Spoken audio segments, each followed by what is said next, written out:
Le gouvernement du Canada s'est fermement engagé envers la science et la technologie.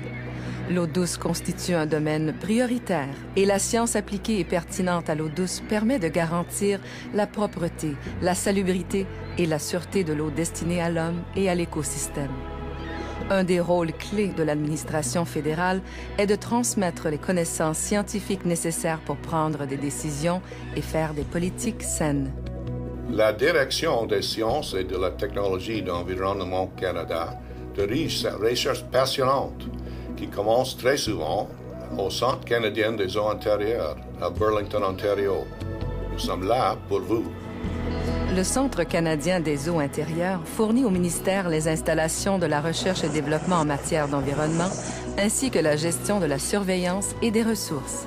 Un large éventail de scientifiques de la Direction générale de la science et de la technologie d'Environnement Canada jouent un rôle essentiel à l'égard de la transmission des connaissances nécessaires à la gestion des grands lacs et d'autres écosystèmes aquatiques. Mark McMaster participe au projet d'évaluation de l'état des écosystèmes. Le projet permet d'évaluer la santé des poissons à l'échelle du Canada. Nous avons des programmes de surveillance qui permettent d'évaluer la croissance, la reproduction et la survie des poissons.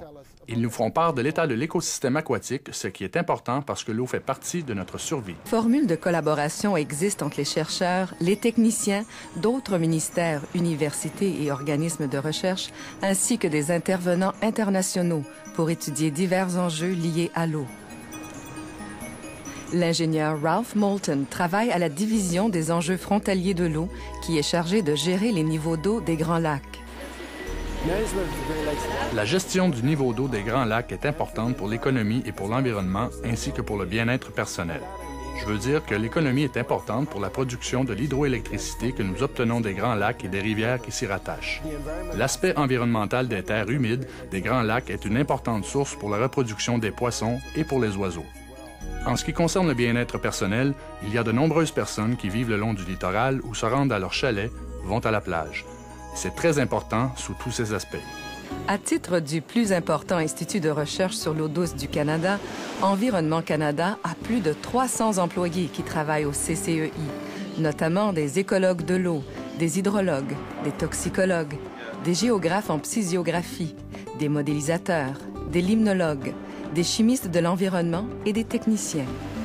Le Centre a fait d'importantes contributions à la restauration des Grands Lacs, à la réduction des pluies acides, à la réglementation des substances toxiques, à la création de conventions internationales sur l'atmosphère et il a aidé à profiler la gestion environnementale des ressources canadiennes en eau douce depuis le plus petit ruisseau jusqu'au plus grand bassin hydrologique du Canada. Tom Edge travaille à l'Institut national de recherche sur les eaux. Son domaine d'expertise est les agents pathogènes d'origine hydrique. Les agents pathogènes d'origine hydrique sont un micro-organisme qui est cause de maladies comme les bactéries et les virus qui peuvent exister dans l'eau. Notre rôle est de les détecter dans l'eau et de retracer leur origine. Nous procédons ainsi à l'aide de diverses techniques du type médico-légal. Nous le faisons pour que les Canadiens aient de l'eau potable et de l'eau propre dans laquelle nager. Le gouvernement travaille pour vous et notre science est à votre service.